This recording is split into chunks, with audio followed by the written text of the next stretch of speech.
Chapter 5. Observing her dimly lit hands grow suddenly light, Rika spun around. Someone had opened the blinds in the office. The last end of January sunlight streamed in at an angle, bleaching the rough brown recycled paper in front of her to a bright white. Her fingertips grew warmer beneath its rays. She noticed how dry and powdery her nails were, streaked here and there with vertical lines. She remembered that she was out of hand cream. The heavy feeling in her stomach had dragged on, and at the doctor's surgery in the station, which she dived into between work appointments, she'd been diagnosed with light inflammation of the esophagus. The doctor had prescribed several types of powder and pills that made her esophagus feel cold, and left her acutely aware of the shape of her stomach. On the doctor's advice, she was restricting herself to plain food. In the morning she had warm milk and a banana, and her lunch was chunky vegetable soup from the bento shop. She got home as early as possible in the evening and was making rice porridge with vegetables, using the small portions of rice she'd frozen in advance. Now that the new year was properly underway, she'd stopped overeating. The medicine she was taking 3 times daily was restoring her to her senses. Her weight gain seemed to be finally subsiding. The experience of putting on weight so suddenly meant that Rika was starting to understand what a good amount was for her. She realized that she'd been negligent in the way she'd been eating. At that rate, she now thought, she would have fallen ill sooner or later. It was okay to seek out good food, as far as time and money permitted. If anything, she preferred her upper arms and belly as they were now, with a bit of meat on them. For a height of 5'5", her current weight was not unhealthy. She had previously been too thin. She didn't mind foregoing the compliments on her figure that she'd received before, though she meant to ensure she didn't exceed 55 kilos, to avoid having to buy a whole new wardrobe. Still, the consternation that her weight gain had elicited in the people around her seemed to her extreme. The changes to her body hadn't caused them any trouble, and yet people's reactions were critical, even fearful. Rika couldn't be sure that she herself wouldn't react in the same way to someone else filling out a little. Being on the receiving end had made her determined not to do the same to someone else in future. Sitting at her desk, Rika used a glue stick to stick a pile of cuttings into a scrapbook. She'd got into the habit when she had a few minutes to spare at work of going through the Shumi weekly back issues kept in the editorial office or the newspapers and magazines in the materials office, taking photocopies of any articles she found concerning the Kajii case and cutting them out. She now flicked briskly through the pages of the special feature that had run in the second week of December 2013, when the world had been paying full attention to the case. The feature included articles about the reputation Kajii and her family had in her hometown, insider information on Le Salon de Mayuko and shots of its students, speculations about her annual revenue, revelations about the private lives and personalities of her victims, and quotes from their families. This latter category, though, didn't comprise many members.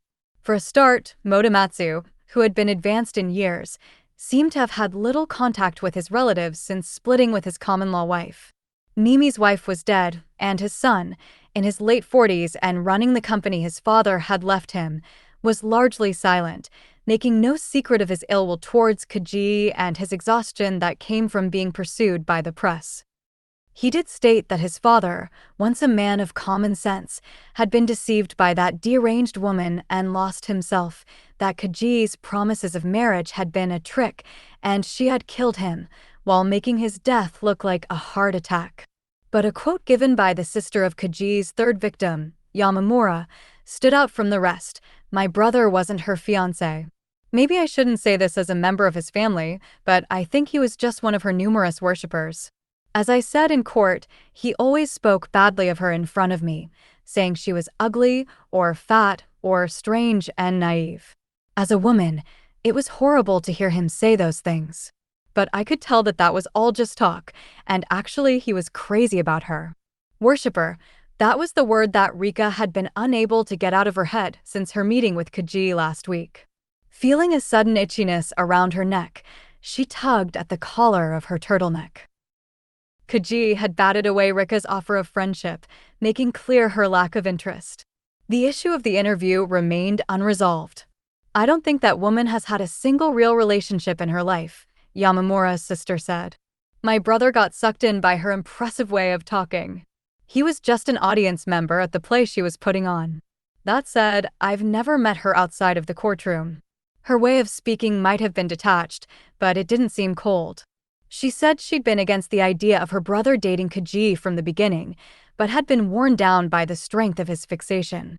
Not wanting to get into arguments with him, she'd avoided bringing up the subject when they met." What was the time that Kajii had spent with these men really like? Rika now wondered. If you believed her testimony, it sounded as though she'd wielded a well-judged combination of kindness and willfulness to make them devoted to her. Yet as besotted as Kajii's victims had been, they'd kept making derogatory remarks about her to others. Rika found it hard to comprehend falling head over heels with a person while also looking down on them.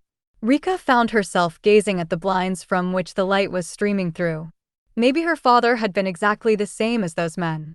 He'd found fault in her mother's execution of household tasks, told her constantly that she didn't understand how the world worked, and mocked how cosset she was. Yet when she had made to leave, he'd been profoundly perturbed. Images of her father's self-destructive lifestyle after the divorce, which she usually tried not to remember, now came flooding back to her, making her stomach clench up even further. She definitely had some of him in her. She couldn't help but feel that she resembled him more by the year. When he'd been younger, his well-defined nose, placid gaze, and almost unhealthily slender frame had captured the hearts of many of his female students. Yet there was no trace of that person to be found in the figure he'd cut before his death, bloated from all the alcohol, his stomach jutting out as though it might burst open at any moment. An unearthly protuberance that seemed somehow willful, as if he were housing a living creature inside. Rika had been focused purely on how she could offer Kajii her fidelity, but maybe that approach was misguided. If she simply remained in her thrall, then she was no different from the victims, and Kajii would only take advantage. Rika had no intention of ending up as one of her worshippers. She wanted to build a real human relationship with her. The question was how to go about it. This Manako Kajii feature from 3 years ago. Was it your team who did it? Rubbing her glue-sticky fingers together, Rika addressed Kitamura, who was sitting 2 desks away across the aisle. She held up the issue in question, pointing to the article. "Yep. I did the interviews with the victims' relatives." Kitamura came over to her desk and looked at Rika's scrapbook over her shoulder. "With Yamamura's sister? She must have agreed to the interview pretty readily then? I know you're not one to push." True, although she wasn't at all cooperative at first. Yamamura's mother fell ill after the press descended and was taken to a hospital in the city, and the sister took time off work to care for her. She agreed to answer my questions in the hospital waiting room, on the proviso that I didn't come back. I was disturbing the other patients. Her mother died soon after. The whole thing left a bad taste in my mouth, which is why I still remember it. Kitamura's expressionless tone as he narrated this made Rika shudder. When I spoke to her, she was obviously exhausted, but she seemed like she was quite well sorted as a person. I think she might have been head of department at an architecture firm. I don't know if she's still there now. Do you have her contact details? I'd like to meet her. Rika couldn't help sensing that this woman had formed an accurate understanding of Kajii, simply through her brother's actions. Of all the people embroiled in the story, it seemed Yamamura's sister had a perspective that most closely resembled her own. "You're not planning to start covering this case, are you? After all this time?" "I sure am. The retrial kicks off in May and the world will catch Kajimana fever again." "Don't do it. It might be different if you were with a women's magazine, but with a publication like ours, that kind of coverage was barely warranted last year, let alone now. You'll just be wasting your time." "Why do you say that?" "That feature we did recently on professional second wives did really well. The article had reported on the various techniques employed by women who married elderly affluent men with the intention of inheriting their fortunes and had caused a stir.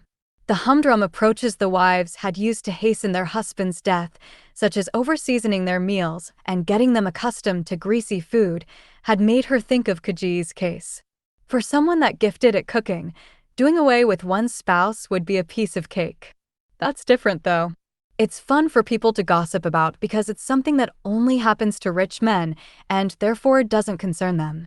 The Kajii case is different. Yes, people took an interest in it at the beginning, but our readers find it unpleasant and unsettling. Everyone's scared that it could happen to them, being lured towards catastrophe by a woman. We should leave the victims alone, not flagellate them any further. Kitamura was getting riled up, his excitement the polar opposite to the indifferent way he spoke about Yamamura's sister. But don't you think that finding out more about Kajii's methods could teach men how to protect themselves? We might be able to lure in some new female readers, too. Wait, are you reacting like this because you've had a similar kind of experience? She was only teasing, but Kitamura turned away with a distasteful expression, saying, "You're acting weird recently." After a little while he came back to her, holding out a tube of hand cream. "Thanks," she mumbled, taken aback. Kajii might have been a liar, Rika thought, but she found it hard to imagine her ever feeling strongly enough about another person to kill them. As soon as the door to the visiting room opened, and she saw Kajii's lips twisted into an expression of sulky displeasure, Rika smiled to herself. Her plan had worked. Leaving a good gap between her visits had been wise. During the 10-day hiatus, she had not been entirely inactive, either. She'd sent Kajii several volumes of the latest Joel Robuchon recipe books. She now surmised that its pictures of butter-rich recipes had not only diverted Kajii, but stoked a fierce longing in her. "It's been a while. Have you missed me?" Rika asked. Kajii widened her eyes as if in surprise, then immediately sucked in her chin, deepening the creases in her flesh. If she always acted subserviently, then she was going to be seen as a pushover, Rika had realized. When she'd settled herself on the chair on the opposite side of the acrylic screen, Rika said, "I was wondering how you'd feel about telling me a bit about your life, from your girlhood until now. Or perhaps I can start by telling you how I conceive of your case. The men who you met on the internet imagined you to be unworldly and naive, and treated you like a maid. As they were inducted into your values and lifestyle, though, their lives started to fall out of sync. They got ill and lost sight of themselves, and died in unfortunate but preventable ways. In court, it was said that you signed up to a members-only site for serial killers which you were accessing several times daily, were researching ways to murder someone in a way that would look like suicide, and had bought various books about poisonous substances. But all of that is circumstantial evidence. Even if you had plotted to kill those men, I can't see why doing so would benefit you. You understood that, if they did die, you'd be the first to be suspected. Your first victim, Mr. Motomatsu, was so worried about you cheating on him that it exacerbated his insomnia. In his confused state, it would hardly be difficult for him to accidentally overdose on the sleeping pills he got hold of without a doctor's prescription. Next we have Mr. Nimi. His blood pressure was high to begin with, and yet he put on a show of taking you out on dates and eating fancy meals with you, sending his cholesterol levels rocketing. According to his doctor, he'd already suffered multiple heart attacks. It's highly likely his death in the bath was purely accidental. As for Mr. Yamamura, his death could quite feasibly have been suicide. His fall onto the tracks wasn't caught on CCTV because he jumped from a blind spot on the platform, but no footage of any suspicious individuals has been found. His work at the think tank must have been very exacting. He was doing overtime to fund his relationship with you, and his exhaustion levels were peaking. Going by the testimony of his family, his love affair with you was his first ever romantic liaison. He was physically and mentally satisfied after eating your beef stew. Sorry, your beef bourguignon. And yet if he'd been made to think that the engagement might not go ahead or sense the presence of other men in your life. Maybe he hadn't explicitly intended to commit suicide, but just grown unsteady on his feet on his way to work. If you can be accused of anything, then it's extorting money from men, pledging to marry them while simultaneously leaving them feeling insecure of your affection and ignoring the signs of their worsening health. Since I swapped margarine for butter, at your suggestion, and began eating at the restaurants you recommended, I've gained 6 kilos and had stomach problems that drove me to the doctor's office last week. But I've also been unable to return to my former way of eating, and my outlook has changed significantly. Would it be too much to say that you've killed off my past self? Even confronted by the word killed, Kajii's mouth remained twisted in a lopsided sneer. She seemed aware that speaking would only be to her detriment. Rika waited patiently. Eventually, with a palpable sense of regret at being the first to break, Kajii slowly opened her mouth. If I've told you once, I've told you 100 times. I shan't give you anything. Besides, you're not my only supporter. I'm aware of that. You do realize, though, that if we could change public opinion, you might be able to overturn the verdict in your retrial. Rika saw Kajii's eyes flicker. Besides, you can make this connection work for you in other ways. I've given up on the idea of forming a relationship with you. What I'm saying is, why don't you use me? Rika placed particular emphasis on the word use. I'll eat things, feel things, see things in your place. I'll engage with the world as a part of you. As long as I keep coming, you can remain free, at least in spirit. Rika pictured Kajii swanning around Tokyo.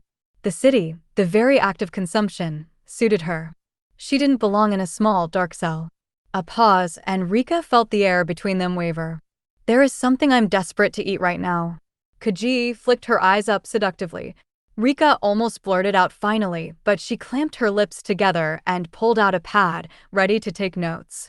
There's a particular ramen restaurant on Yasukuni-dori in Shinjuku.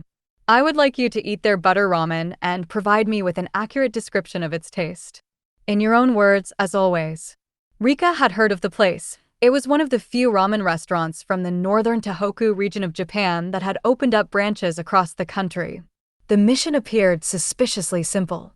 Eaten in normal circumstances, their ramen isn't particularly outstanding. In order to make it delicious, a specific condition must be fulfilled. Kajii paused, taking Rika in with her black grape eyes. You have to consume it immediately after having sex. At 3 or 4 in the morning. The colder the weather, the better. This is the perfect season. Kajii's request was so ridiculous that Rika found herself smiling. There was something ephemeral about Kajii's look today, an ice blue knitted jumper, that formed a perfect mismatch with the words that had come out of her mouth. I'm recalling one February, 3 years ago, when I stayed with Mr. Nimi in the Shinjuku Park Hyatt. The steaks we were served in the New York Grill were exceptional. That hotel has a sensational view of the city at night. Rika called to mind the images Kajii had uploaded onto her blog from that day, a great hunk of meat, and a night sky so crowded with stars that it was hard to believe the photo had been taken in Shinjuku. How extraordinary, Rika thought to herself, to manage a bowl of ramen just hours after consuming something of that volume. I woke up in the early hours, my stomach rumbling. I longed to eat something warm, with its own distinctive flavor, but there was nothing on the room service menu that spoke to me. I pulled on my coat, leaving Mr. Nimi asleep in the bed, and jumped into a cab outside the hotel. It was exactly this time of the year, when the weather is at its coldest. We drove for a while without a destination in mind, and just as the taxi meter was about to creep above the starting fare, my eyes fell on that place on Yasukuni-dori. But why ramen? After sex, you're left emptied out. I'm seized by the urge to fill up that starved self with something hot, rich, and juicy. I told you, didn't I? Eating what you want when you want it makes your senses come alive. Rika couldn't relate to the sensation Kajii described. Was that in part because sex felt like a distant reality to her? She couldn't actually remember the last time she'd had it. For the first time, her gaze met that of the prison officer, who stood there erasing his presence as if he were a shadow. She could see he was making an effort not to let his feelings seep into his facial expression, but the whites of his eyes gleamed with vulgar curiosity. This man is currently picturing me naked, she thought, and felt herself growing hot all over. I purchased my ticket at the vending machine and then sat down at the counter. The other customers, all men, drivers and postmen and so on, stared at me. I ordered salty ramen topped with butter. For the noodles, I selected the firmest kind, the harigane. I thought you only frequented classier establishments. Rika hadn't intended this as a compliment, but she could see that it pleased Kajii. I don't believe good taste has anything to do with price. When you date all kinds of men, you start to understand a variety of different tastes. If you can tell me with accuracy how the salt butter ramen tastes, I'll think about granting you an exclusive interview. Pronouncing this with self-satisfaction, Kajii puckered her pink lips and lifted her shoulders.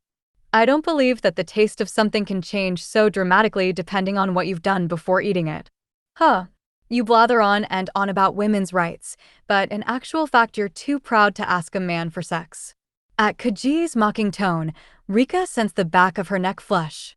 The room felt stifling. She wanted to be out of there as quickly as possible. She wanted to breathe fresh air. If she stayed any longer, she'd be sucked into Kajii's madness, lose her powers of judgment. When you place your order, you mustn't forget to say, "Plenty of butter." When Rika eventually nodded, it wasn't out of submission to Kajii. Rather, she decided she'd really quite like to taste ramen with oodles of butter straight after sex. You're left feeling emptied out? Isn't that a very male way of looking at it? Reiko's eyebrows lowered, taking on the outline of a dove in flight. Seemingly embarrassed by her own words, her cheeks reddened. Lately, lunching opposite one another in Rika's staff canteen had become a habit. Their exciting plans to explore different Kagurazaka restaurants had come to nothing because Reiko's visits to the maternity clinic were all dependent on her ovulation and difficult to predict. I get sleepy right after, so I've never experienced that. In any case, surely that's not the sort of thing that you go around telling people. The area around Reiko's eyes grew dark and her tone combative, so Rika apologized immediately for bringing up the topic. Reiko shrugged and pursed her lips. Reiko. Raikuo. Rika called in a silly voice, but got no reply. Rika thought for a while, then spoke. Okay, I bet this will make you talk. You know how when I came to your house at Christmas, Ryosuke was saying that you stunned one of his colleagues with a whole lecture on how to make the shumai dumplings he'd complimented you on? Will you tell me how to make those shumai? You've no interest in cooking, though. Do you remember that my letter to Manako Kajii only worked because I took your advice? I know you worry that I've grown too close to her, but I want you to remember that this is all thanks to you. It was you who told me that when dealing with a real foodie, the first thing to do is ask them for a recipe. Are you implying that I'm to blame for this entire situation? Reiko said poutily, her mood apparently worsening. The topic of Kajii was on its way to becoming a taboo between them. Rika felt that, at least between her and Reiko, she didn't want there to be subjects that heralded disaster. No, I'm grateful to you. What I'm trying to say is that following this story is, of course, important for my own professional life, but it's also, as grandiose as this sounds, a way for me to repay the good that my friendship with you has done me. Reiko looked up at her uncomprehendingly. Her jaw looked more sharply pointed than the last time Rika had seen her. The wrists sticking out of her jumper looked as though they might snap in two at any moment. We'd both been feeling stifled by life before we met, hadn't we? We became friends because we felt the same. Reiko fell into silence. Rika had no doubt they were both picturing the same thing, Reiko as she'd used to be. Back in university, she'd been so outraged with the male teacher for the misogynistic things he said that she'd got into an argument with him in the middle of a seminar.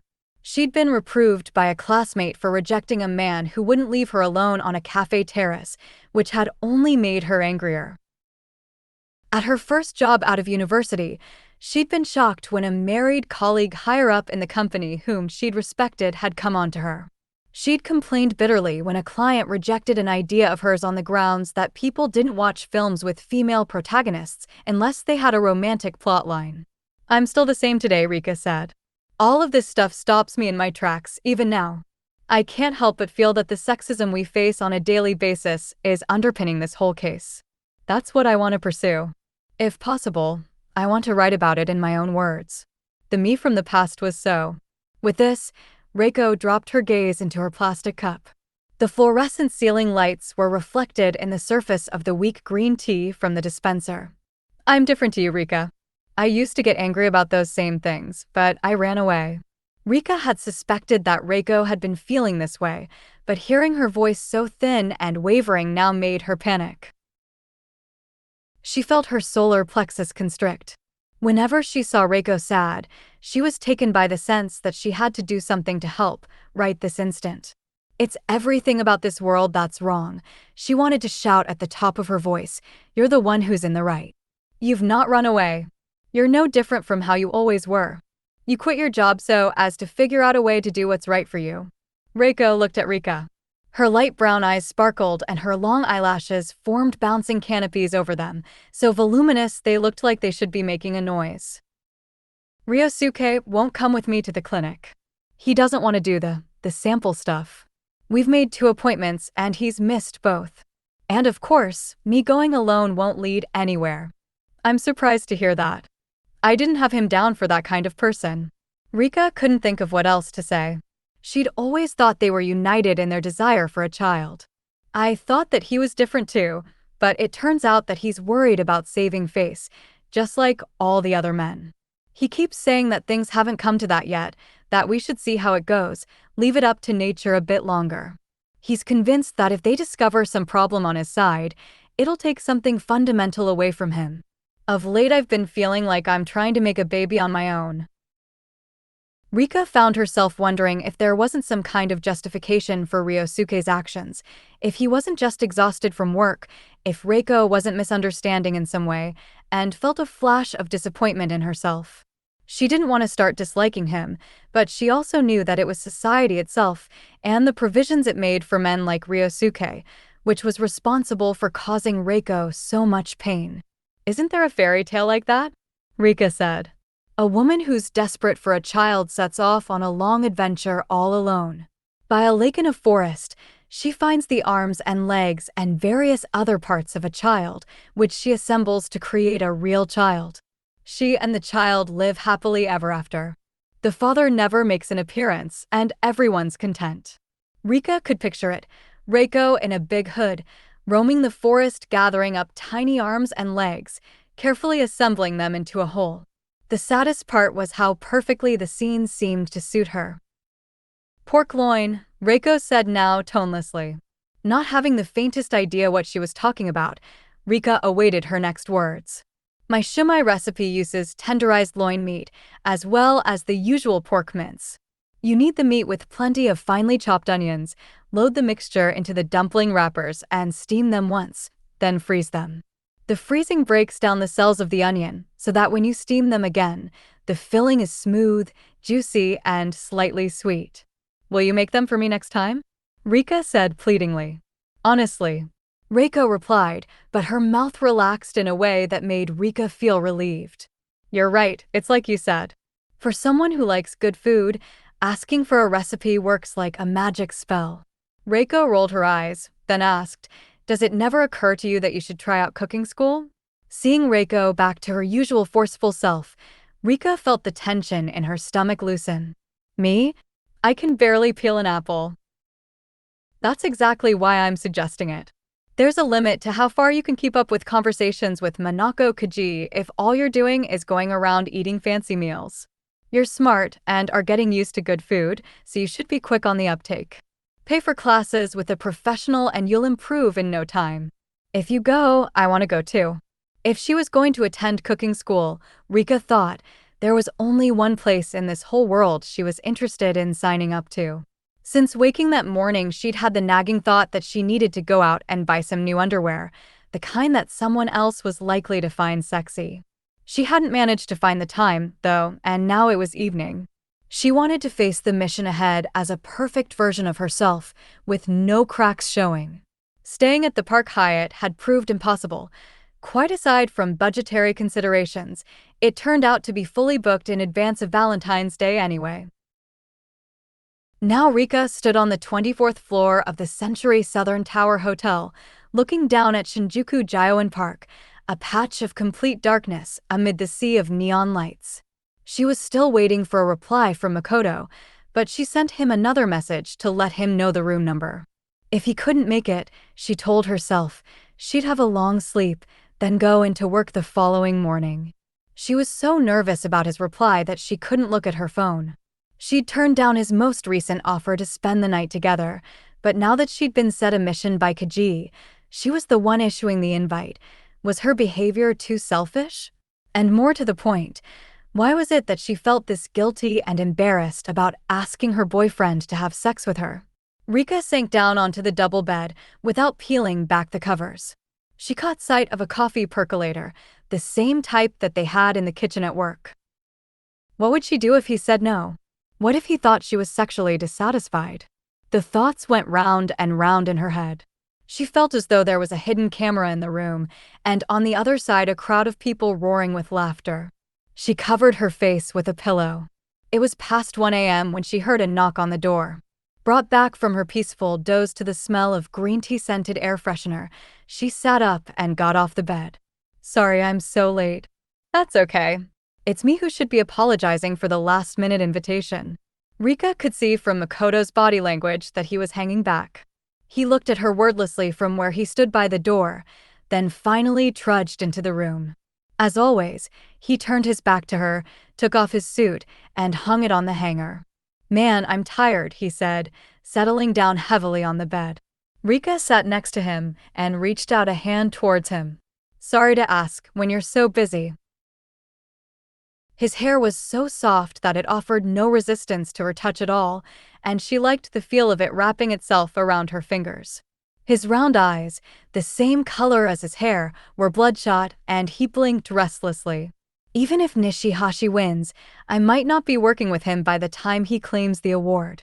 The established author whose book Makoto was editing had been nominated for a prestigious award, and the winner would be announced in the spring. Will you be switching jobs at the end of the fiscal year? They move people around so much in books. Did you hear something to that effect? Look, honestly, there's not even any point talking about it. When the order comes, you just have to obey them. It happens to everyone, not just me. Though he sounded resigned to his fate, Makoto's eyelid was twitching. You don't have to be pragmatic for my sake. I don't mind you moaning. It'd be sad if you got taken away from him now. You've been involved with that book since the very start. It's fine, it's fine. It's a waste to talk shop when it's just the two of us. Makoto's intonation was forceful, and Rika fell silent. Once again, she felt she'd brushed up against the obstinate part of him. Did he believe that strength lay in not complaining, not showing weakness? In the past, he'd spoken more about the less admirable parts of himself without hiding them. That was why Rika had felt like she could share anything with him. At some point, they'd started carrying the tension they felt at work into their relationship. Was that really just a result of the lack of time they spent together? Rika's father had been the same. She'd liked the father who'd read her picture books, who'd secretly made her instant yakisoba, which her mother forbade her to eat, in a frying pan, who ostensibly had such highbrow tastes, but at New Year would always watch a Torisan film and cry. When his inflexible character had got him in trouble, and he'd veered off the path that led to prestige and glory at the university, he'd begun to change. He stopped looking Rika in the eye when he spoke to her. As their family fell into financial difficulties, he grew increasingly taciturn, going out drinking and returning home in the early hours. The alcohol meant he was more aggressive with her mother. Yet neither Rika nor her mother expected him to be a perfect breadwinner. Rika wouldn't have minded not going to a private girls' school, and her mother was more than willing to work. All that they'd wanted was a father who'd engage with his family. I'm begging you, talk to me. That's all I'm asking you. Hearing her mother's tear-choked voice from behind the sliding door, Rika would snuggle down deeper in her futon. Still, she heard nothing from her father. As though he believed that if he said so much as a word, his entire body might split open. Weren't Kajii's men bound by the same need to be manly? Forced to keep up with her extraordinary stamina, luxurious tastes, and desire for high-calorie meals, their whole bodies had screamed out in protest, and still they'd been incapable of saying that they were tired, that they needed a rest. Wasn't that less about their fear of losing her and more because they didn't want to lose to her? The media coverage had portrayed the victims as shy men with poor communication skills, but they hadn't been totally isolated. Yamamura's sister and his mother, Nimi's former colleagues and his eldest son's wife, and Motomatsu's care worker and the wives in the neighborhood, all those people had been worried about them. According to the articles, all the concerned parties had been women. If the victims had listened to just one of them. My back hurts. I think my eyes are tired as well. Saying that, Makoto threw himself down onto the bed and, groaning, rolled over onto his front. Rika noticed, for the first time in a long time, the surprising pertness of his bottom and patted it. "I'll give you a massage." "No, that's okay. You must be tired too."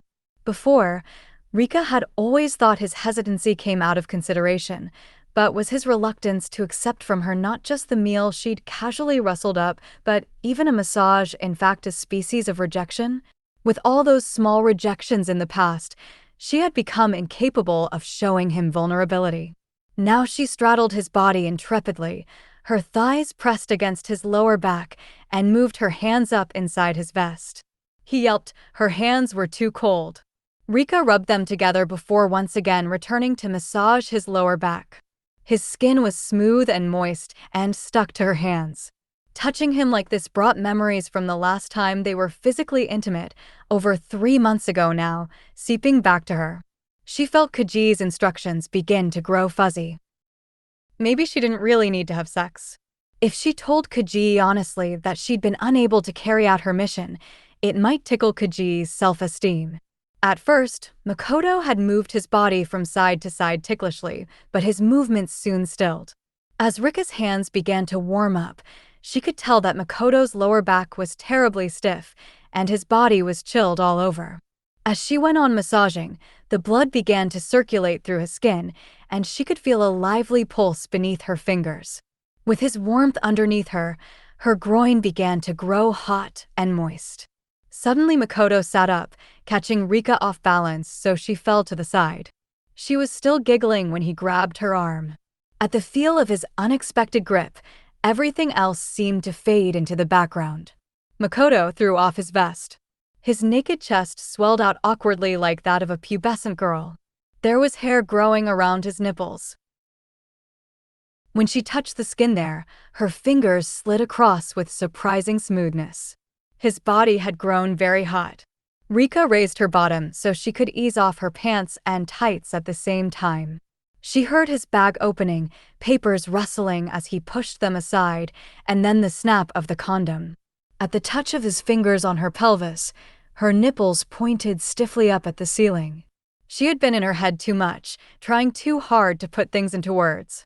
She could tell that sensations that had gone unfelt for so long were now mobilizing en masse within her. The heat of Makoto's body felt good. Her legs were prized tenderly open. She felt all her joints tingling softly. A sweet smell, which didn't seem like her own, filled the room. She wasn't fully wet yet, and at first her insides stung a little, but she began acclimatizing with a hungry speed. Feeling a drop of tepid water on her forehead, she looked up to see a pair of intent, bloodshot eyes above her. The sweat continued to drip from Makoto's face, splashing down on her body. The feeling of being with him spread right out to the tips of her toes. Rika understood in the deepest part of her that this, or else something that was an extension of this, was what had been lacking. She didn't know what was going to happen with her and Makoto from now on, whether or not this relationship was what she really needed. She guessed he felt the same. Yet right now, half of Rika felt satisfied. The rain of Makoto's sweat fell on her like a blessing. The pristine ceiling above seemed to get higher and higher. Finally, Makoto rolled off her, panting. She felt the heat slipping away. She waited for her breathing to return to normal, for her vision to grow light, and then she lifted her head and surveyed the room from within this brand new feeling. Their sweat had left semi-transparent patches on the sheets. She didn't feel like taking a shower at all. She could hear Makoto's breathing gradually getting quieter. "You can't talk," she said, reaching out an arm and slapping his rounded stomach. Just then she didn't feel embarrassed about the weight she'd put on. Rika kept on fooling around, and finally, as if relenting, Makoto smiled. "Your body's so sexy like that." The words he whispered in her ear felt so ticklish to hear that Rika flapped her feet. His dry lips snagged on her skin. She heard a noise like the coo of a small bird coming from inside her throat. Clinging to his neck, she rested her forehead on his curved shoulder. All the childishness she'd been desperately trying to keep inside was now coming out, and the feeling was unbelievably comforting. Why, when her desire was the most natural thing, was she not brave enough to look it in the eye? "I'm sorry for abandoning you. I know I don't take you anywhere. I'm really sorry, Makoto mumbled, as if sleep-talking. He looked up at the ceiling and then closed his eyes. Rika gazed at his nostrils, glistening with drops of sweat. He seemed to be humming something. Maybe it was a song by that idol group. His belly rose and fell. One thing all of the Scream songs she'd listened to on YouTube had in common was their fixation on effort and perseverance. Grit your teeth, don't rely on others. The answer is right in front of you. In the mouths of those cute young girls, these phrases seemed not gallant, but stifling. The idols Rika knew from the 90s had all sung about love and sweets and lip balm, and seemed to be having a whale of a time. I don't need us to go anywhere. We're both so busy that I'd rather spend the time we do have together relaxing. I'm happy to just loll around like this. Rika realized that the more she said, the more it sounded like she was having a go at him for not being attentive enough, and so she stopped. It was the Tarako pasta all over again. The more she emphasized that she'd not put any effort into it, the further he'd shrunk back. I've got to get up early tomorrow, or today even. There's stuff I didn't manage to do yesterday, and we go to print the day after tomorrow. You should take it easy and sleep in. Once again, Makoto's words were mumbled as if he were sleep-talking. Rika could tell he was slipping into sleep. When we do things like this, do you feel like you're slacking off? She asked. Rika wanted them to lie together cuddling, to fall asleep savoring each other's body heat. She linked her fingers with his and slid her leg between his thighs. Don't you think that's a disease of the contemporary age? It feels like these days our value is determined by how much effort we make on a daily basis. That matters even more than our results. After a while, the concept of effort starts to become mixed up with things feeling difficult, and then you reach the point where the person seen as the most admirable is the one suffering the most. I think that's the reason people are so vicious towards Manako Kajii. She refuses to live that life, refuses to suffer. Hearing snoring, Rika broke off her monologue. Makoto's Adam's apple was moving, his stomach heaving up and down. Inside, she berated herself for broaching the subject of work again. She was hardly in a position to reproach him. Her inclination to sleep snugly next to Makoto was intensely strong. She had faith that if she could just keep on living her life somewhere as comfortable as this, satisfied with the small world she inhabited, then nothing bad would happen to her. If they spent more time together, Makoto might gradually open up. But she had to keep her promise, however minor a promise it was. The bedside clock read 2:45. Rika roused herself and got up from the bed.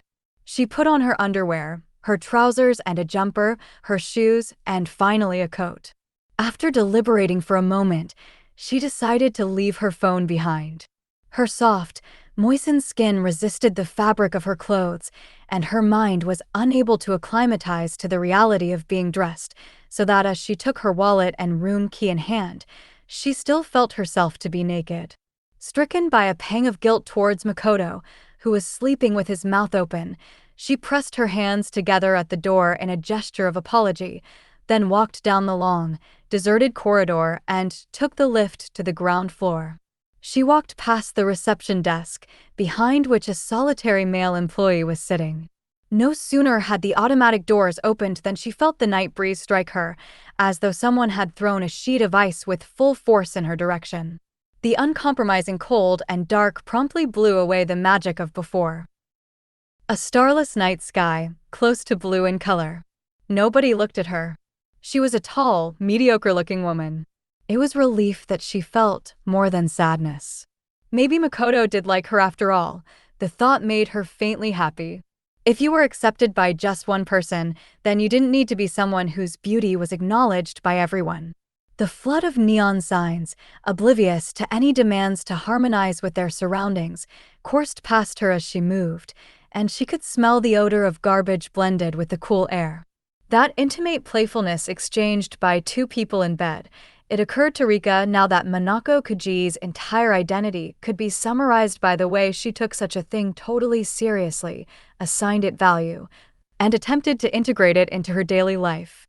Her blood had stopped circulating properly, and every inch of her body felt chilled. The back of her nose twinged with the cold, and her toes had grown numb. All these unpleasant sensations came together to form a deluge, and her own self, which had until just now seemed to her like such a smooth, simple thing, became a difficult, unwieldy being. Seeing the red and gold sign for the chain ramen restaurant, Rika dived inside the shop as if chased, not even stopping to take in its exterior. A rotund, middle-aged man sat dozing in front of a half-eaten bowl of noodles. A young man with prominent cheekbones wearing a sweatshirt with the shop's logo on it looked at her with disinterest from behind the counter. Rika pressed the right button on the ticket machine and then sat down close to the door without taking off her coat. Surrounded by the smell of the stock and the warmth of the room, she felt her body relax. Holding out her ticket, she called out, "Salt butter ramen, please, with harigane noodles. Plenty of butter." With the vapor from the soup and the steam rising up from the pan where the noodles were boiling, her taut skin began to loosen. After a while, the sound of noodles being drained echoed round the restaurant. She could barely see into the kitchen for all the steam. Rika had always liked ramen. When she'd first joined the company, she'd been out to eat ramen with Makoto and with other colleagues too, and when it came to the restaurants in the Kagurazaka area, it was the ramen places she knew the most about.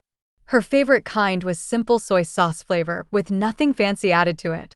Now, a bowl was placed unceremoniously on the counter in front of her. Its solid weight and heat unthawed her numbed fingertips.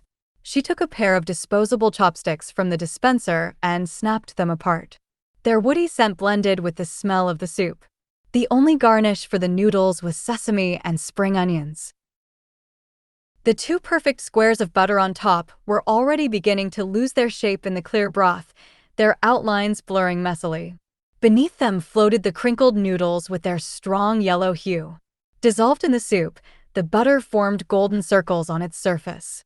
Rika deliberately passed the noodles through those circles on their way to her mouth. The taste of lye water was a little strong, but they weren't badly cooked and retained their bite. She sipped the soup. Against the faint chicken base of the stock, she could detect the flavor of bonito. The broth was hot, but it slipped down easily, lubricating her painfully dry throat. Alone, the cheap butter had an overly milky tang, but in combination with the noodles and the soup, its flavor grew golden and staked its territory with a kind of violence. A certain depth of flavor began to assert itself, and as the droplets plummeted to the center of her body, its arc of influence expanded. The back of her nose grew hot, and she reached for the tissue box on the counter. Feeling the moisture flowing, she blew her nose loudly. A film of butter was forming across her insides. The hot broth and the hot noodles were more assertive, more forceful than Makoto's warmth and smell. As she raised them to her mouth alternately, Rika's body regained more and more of its heat and softness. She was already warmer than she had been back in the hotel room. She noticed the man behind the counter with the cheekbones staring at her. Undeterred, Rika remained focused on her ramen. An uninterrupted flow of cars made its way up and down Yasukuni-dori. Rika felt as if Shinjuku, a part of town she knew well, had been transformed into a foreign country. She slurped her noodles noisily. Ramen that she'd waltzed out to eat after having sex, the experience wasn't, as she'd been imagining, an extension of the sensuality of the physical contact. No, the taste was one of freedom, the kind of freedom that could only be savored alone. Kajii could pursue her desires so wholeheartedly precisely because she wasn't tied to anybody. For the first time, Rika understood what Tokyo meant to a woman like her, who'd abandoned her hometown and who had no fixed employment or friends. As someone born and brought up in the city, Rika was unable, for better or worse, to escape the sense of customs, family, and history attached to it. For Kajii, though, Tokyo would always be a place to see and be seen, a great stage that was perfectly suited to special occasions, a foreign land where she could toss away her shame and tear around just as she wished. Maybe the idea of traveling wasn't just something that she'd borrowed from Holly Golightly. She'd been masquerading as a woman in search of a marriage partner, but the truth was that she had no intention of belonging to anyone.